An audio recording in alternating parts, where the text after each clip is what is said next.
This video is brought to you by those over on Patreon. Thank you for supporting the show. So, The Proud Family is back. After premiering last year, the second season of the reboot came out last month, and it's just great. The original show was a staple of the early 2000s Disney Channel since debuting in 2001, and the reboot perfectly recreates a lot of the charisma, love, and care that made the original so memorable. And honestly, it's probably my favorite Disney show from the streaming era. But others have expressed concern about it. It's a propagandized version of what actually happens when left-wing mobs attack historic statues. Disney's The Proud Family getting woke reboot with gay dads. It's utter f***ing garbage. Don't watch Disney. Disney can go to hell. They're trying to make these children hate America. If you want your kids to live miserable lives, cultivate the vices, to learn bogus, anti-historical nonsense, and probably worship Satan, subscribe to Disney. That's a good idea. This is, to me, the most heavy-handed propaganda I have ever seen in any children's content outside of Squirrel and Hedgehog from North Korea. I liked The Proud Family. There was nothing that I could detect that was overtly political when I was a child. Anyone claiming the original Proud Family wasn't political and didn't speak about historical or social issues is forgetting about a lot of the original show. Look, everybody. Who would do such a thing? What the? There's no such thing as black history. That's not true. I can't believe we lost to a sissy. Michael, aren't you gonna say something? So, the Proud Family has never shied away from serious conversations. But even then, people are still really angry about this reboot. It's not propaganda. But to understand why it isn't, we have to know more about why some people think it is.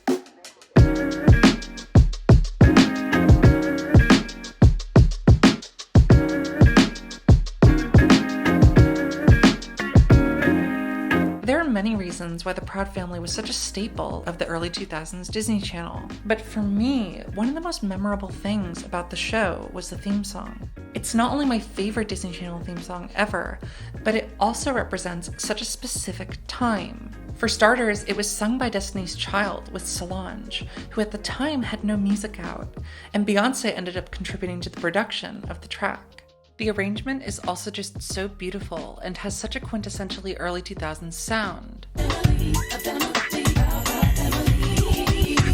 But the recording process was actually pretty spontaneous, and the producers had Alicia Keys as a backup. It was so last minute that I don't think any of them had really heard the song when they came into the studio.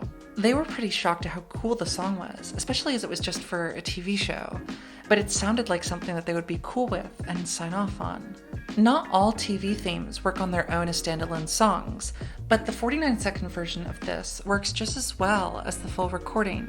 And also, there's a great new version of it in the reboot featuring Joyce Rice. The original Proud Family has an important place in Disney history, as it was not only the first Disney Channel show about a Black family, but also one that celebrated Black US American culture. Sometimes we forget that Black girls live the same lives as most teens everywhere because we don't get to see their coming-of-age stories on screen often, but a reboot of a positive show like The Proud Family would be a great reminder. Earlier TV shows like Moshe and The Parkers that achieved the same level of authenticity served as a blueprint for The Proud Family, but what made this show unique was its ability to transfer that magic to animation and tap into a new, younger audience. Not only could preteens facing the same challenges as Penny and her friends relate, but children would grow up laughing at Oscar Proud and Sugar Mama's shenanigans that only a cartoon could capture. Plus, they had a role model in Penny who was spitting gems and learning lessons every single episode. The Proud Family embraced diversity in many ways and tackled topics that weren't very present on Disney Channel at the time. For example, there was an episode tackling homophobia, in which a character bullied and called a sissy eventually gains the support of his friends, with the message very clearly being not to use that word. A lacker for a sissy boy. I was just going along with everybody else. I'm sorry, man. I'm not mad at you. You're not mad at me, are you? You feel any better? Yeah, I do. I feel great. I finally stood up for myself. Even though it would be a while until someone would say they were gay in a Disney Channel show, that was a unique display of support within this environment.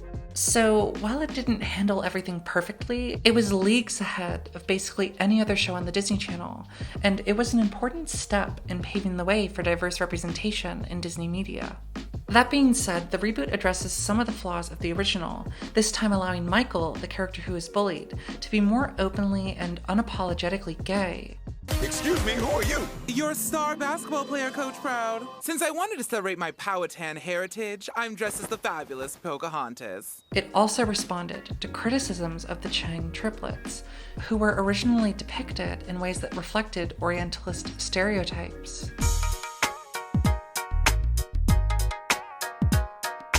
In the reboot, they were redesigned and given more individual personalities, and AAPI voices were centered in the creative process. When looking at the original Proud Family, it's important to consider the cultural context. The show premiered a few days after 9/11 and had the job of providing children's entertainment for a generation growing up with the fallout of that and what had come before it. Islamophobia was heightened, homophobia still had a grip on US mainstream culture, and in a world where kids were growing up and experiencing racism and bullying at school, having a TV show that helped them navigate those hardships was incredibly important. And for it to come from Disney, a company with a complicated history with regards to diverse representation and racism, well, it meant a lot. And the reboot stays true to the original show while also updating it for modern audiences. It's still not afraid to have serious conversations. Topics covered include how slavery still impacts the US to this day, racist marriage laws in history, and discussions that mirror real-life situations about dismantling Confederate mythology and systemic racism, among many other things. There's also a wonderful openness to the queer representation that shows it as something unique, but also as something that's just perfectly normal, which is a positive step forward for queer representation within Disney. So the Proud Family reboot is a welcome addition to the Disney Plus lineup, but that's where the culture war comes in. Disney is indoctrinating small children with cultural Marxist propaganda. This is not entertainment for children. This is pure propagandic disinformation. What's next? Snow White privilege and her 7 old entitled white men? The outrage against quote-unquote woke Disney is nothing new. That's just the popular phrase right now. It's happened plenty of times before, and the method is the same. Disney used to be good, but they were recently taken over, and now they have to be stopped. Like a lot of similar arguments, it preys on emotion. From this viewpoint, Disney isn't a company that's just been changing since it was started 100 years ago. Instead, it's a company that has only recently been taken over by people who are bad.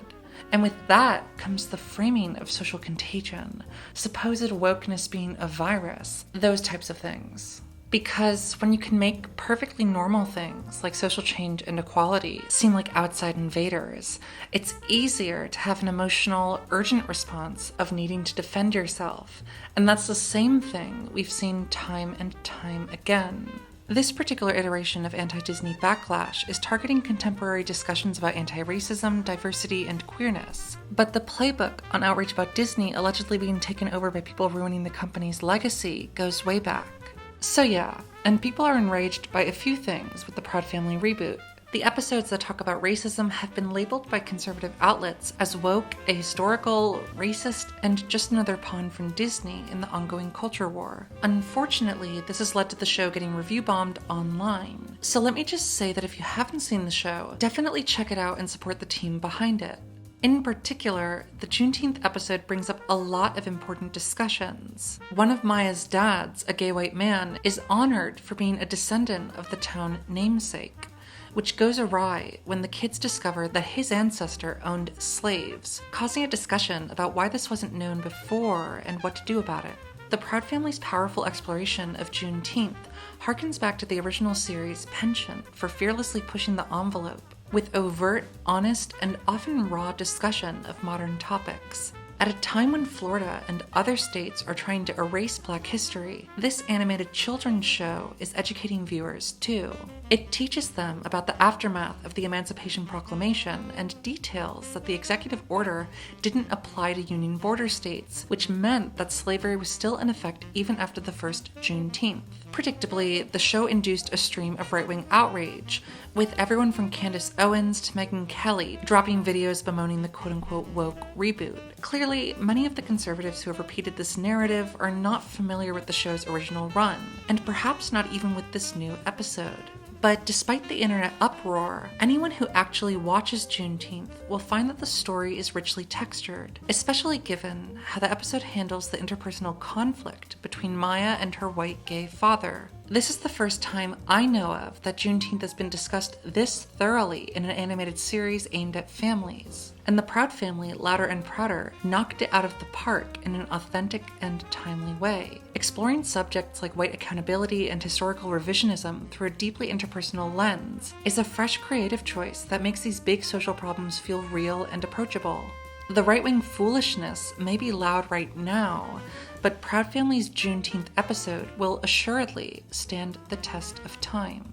Of course, in the current woke Disney culture war, a lot of outrage has also been focused on the show's queer representation, which I've seen one outlet label as, and I'm not joking here, endorsing underage LGBT lifestyles. Oh my f***ing god. I've talked about this anti-queer, anti-Disney outrage many times before, but what I haven't mentioned is that a big part of it started in reaction to the Proud Family reboot, specifically from a clip of LaToya Raveneau that went viral. The showrunners were super welcoming to my not at all secret gay agenda. This was clearly facetious. She's serious about queer representation, but the framing of a gay agenda is just a response to the pushback queer people get just for existing, as if it's all part of some grand plan, which, as I showed earlier, has been an accusation against Disney for decades. But of course, people have not only taken it earnestly, but as a validation of their worst fears. And almost a year later, this is still being talked about as if it unearthed some secret conspiracy. But this discussion does not interest me. I could explain that in a world where queer people are systematically hidden and oppressed, creating visibility is not indoctrination, but just showing people that it's possible to be whoever they want to be. I could also explain that the idea of a gay or trans agenda isn't even a bad thing. I mean, I don't care. But what's more interesting to me is the Proud Family reboot being labeled as propaganda. I do not want to watch shows that are just regurgitating the propaganda that I see on a daily basis from the mainstream media. No. I think to talk about why people think this, we have to try to drop the word entirely. Propaganda, by definition, is information, especially of a biased or misleading nature, used to promote a political cause or point of view. Most people associate it with war or governments, but some just use it to refer to media that says things they don't like. So I'm going to try and shift the focus away from that particular word. But I think the accusation of this show being propaganda that pushes a political agenda brings an interesting discussion. Is it possible to make truly apolitical art? Some people think so. Some people think that there was a point where Disney was an apolitical force for wholesome family values that was contaminated. And for the sake of talking about what I think these people are actually referring to, like depicting social issues and representation, I'll ignore the fact that Disney has made literal propaganda before. But anyway, in order to think that Disney has abandoned family values in favor of politics, you have to believe that wholesome family values aren't a political message on their own. And to do that would be to ignore what's really going on.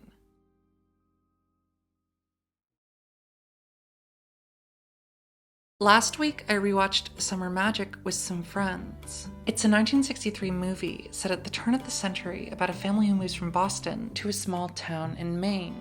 It's odd, but it has my favorite Disney song of all time, and some great performances from Hayley Mills and Burl Ives. But when you consider when it was released, you start to see what it might have represented. It was released almost 2 months before the March on Washington, and the Civil Rights Act of 1964 would pass the following year.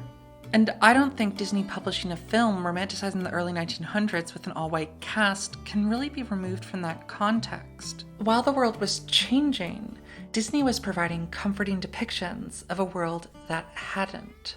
I'm not saying that every piece of art has to engage with politics or even be set in modern times, Disney has always embraced escapism, and honestly, I don't think that's inherently bad, nor would I say that the people who made it had anything else in mind. But when looking at a film that uses nostalgia to present an idealized version of a particular time and place, it's hard not to wonder who the escapism is for. And regardless of why they made it, the decision to tell a certain story during a particular cultural moment can also have an impact, or even be a statement of its own. This movie was also released during a time when feminism was growing stronger in mainstream US culture, and it's interesting to see which values appear in this film that's dreaming about the quote-unquote good old days. Let him do the talking, then adore good listeners. Laugh, but not loudly, ha-ha, if he should choose to tell a joke. Be radiant, but delicate. Memorize the rules of etiquette. Be demure, sweet and pure. Hide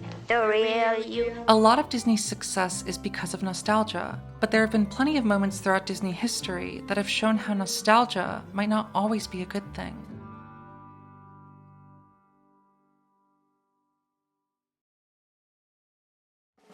How to Read Donald Duck is an essay that was published as a book in Chile in 1971, just before the US-sponsored coup that installed a dictatorship in place of the previous socialist government. It's a fascinating read that looks at Disney comics from a Marxist perspective to analyze how Disney's work plays a role in US-American capitalist imperialism. And during the coup, it was incredibly controversial. How to Read Donald Duck has, of course, been banned in Chile. To be found in possession of a copy was to risk one's life. By quote-unquote cleansing Chile of every trace of Marxist or popular art and literature, the junta protected the cultural envoys of their imperial masters. They knew what kind of culture best served their interests, that Mickey and Donald helped keep them in power, held socialism at bay, restored quote-unquote virtue and innocence to a quote-unquote corrupted Chile.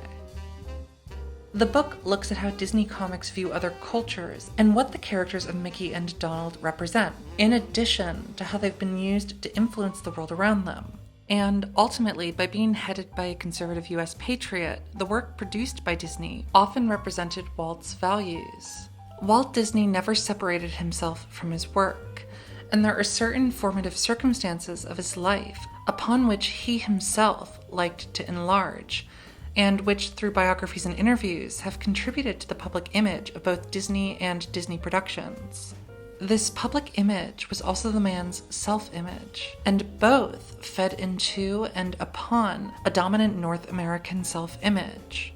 A major part of his vast audience interpret their lives as he interpreted his. His innocence is their innocence, and vice versa. His rejection of reality is theirs. His yearning for purity is theirs too. When talking about Disney's history with representation, I often think about Abigail Disney's perspective on Disneyland.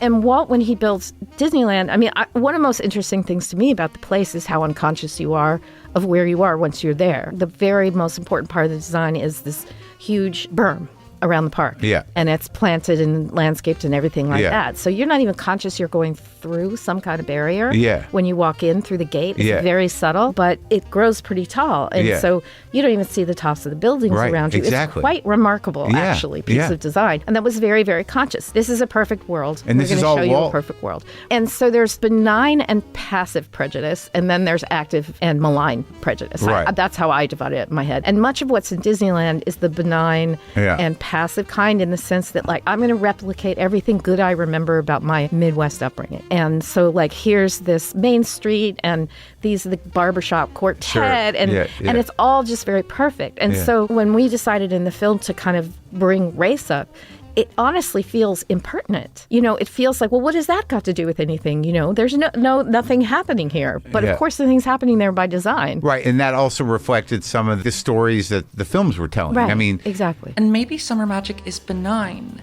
The type of prejudice she talks about that's kind in appearance. It doesn't just depict a time period, it romanticizes it. And because of that, you can see what it's teaching.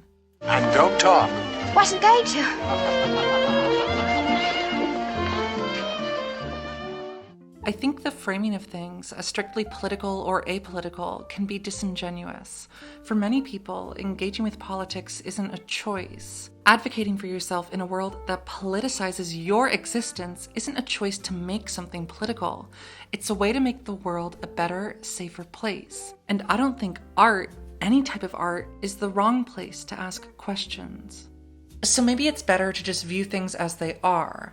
Everything we do has an effect, and the art that you make has the potential to affect others. Even if you try to remove yourself from that, that can become a commentary. So when I see people throw around words like propaganda and criticize shows for daring to teach certain values or lessons, I can't help but wonder, so what?